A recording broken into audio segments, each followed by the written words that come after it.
Let's talk about the Democrats. Joining me now, CNN political commentator and Bernie Sanders supporter Bill Press, and CNN political commentator, foreign policy director for Hillary Clinton's 2008 presidential campaign, and current Hillary Clinton supporter. It's a mouthful, Neera Tanden. Neera Tanden. So, Bill, let me start with you. You heard Hillary Clinton simplify the argument, quote, "I'm not a single-issue candidate, and I don't believe we live in a single-issue country." A clear shot at Sanders. Your thoughts? It's also a clear talking point of the Clinton campaign, let's be honest. I heard it about 5 times last night from people who were speaking on behalf of Senator Clinton. And it's simply not true. I mean, Hillary's a great candidate, and she knows a lot about the issues. Bernie Sanders is a great candidate. And what they mean is that when they say that, all Bernie talks about is Wall Street. Again, Jake, not true. Bernie does talk about Wall Street, very tough. He also talks about education, free community college. He talks about universal health care. He talks about reforming police departments. He talks about sentencing reform. He talks about cleaning up the campaign contribution system, a whole range of issues, on which some of them, the two candidates agree, and some that they don't. So it's just a bogus talking point. Neera, I want to give you an opportunity to respond to a criticism that we've heard on CNN, which has to do with the fact that Hillary Clinton, when she pitches herself to voters, she's pitching herself because of her readiness, because of her experience. But the question then becomes, is she talking about herself too much versus the voters? I and me versus we and us. And we actually did an analysis, and we looked at how many times on the New Hampshire speeches the two candidates used I and me versus we or us. And you can see Bernie Sanders used we or us twice as much as he said I or me. And Hillary Clinton was the exact opposite. I or me 44 times versus 21 we or us. And this is just one set of speeches. Yeah. This is not a comprehensive analysis. And the reason is obviously because of her pitch about her experience. But is that a problem, do you think? Well, I mean, in this context, I have to say we generally look at women and how they're talking about some of these issues a little differently. When you look at the Republican candidates, they're often talking about I, me, because you're talking about what you're going to do as president.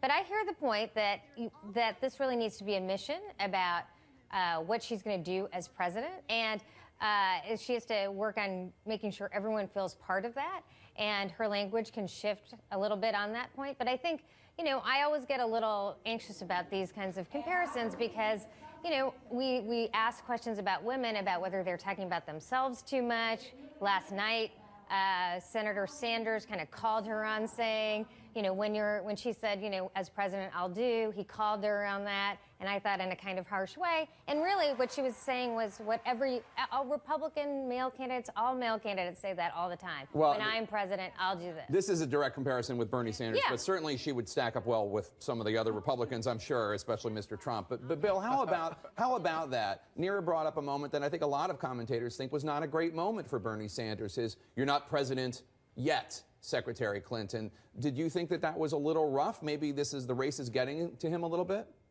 No, I'll be honest. First of all, when she said, I forget exactly how she phrased it, when I'm in the White House or something, and I thought, you know, maybe she should have said, if I'm lucky enough to get there. And I think Bernie was a little sassy on Bernie's part, and on reflection, he probably wishes he hadn't said it. It reminded me, and I'm sure a lot of us, of then Barack Obama when he said, you're likable enough, Hillary. And, you know, that hurt him, but at the same time, yeah, you do. That hurt him, but at the same time, he was elected president. So not a fatal mistake, but unfortunate remark, I'd say. Neera, a strong performance for Secretary Clinton last night, do you think? I mean, obviously you're a fan, but yeah, I mean, I'm biased, right? So I do think she did I think there was a strong performance. I think they were both pretty strong. I do think that the real issue in this race going forward is, you know, Senator Sanders. Whoops. Oh, my Lord. Whoops. Senator Sanders. I saw this talk about it. Yeah, flashback. Senator Sanders has a strong critique. He does talk about a different set of issues, education and other issues, but the real strong critique he has is around inequality. And I think the debate going forward, we want to talk about rising inequality, but also other challenges the country faces. I think Hillary did a great job in saying that we have issues of systemic inequality that affects us on race, racial inequality, gender inequality, and really having a conversation about all these issues is vital as we go into South Carolina and the rest of the country. Neera Tanden, Bill Press, to be continued. Thanks so much. Appreciate it, both of you. All right.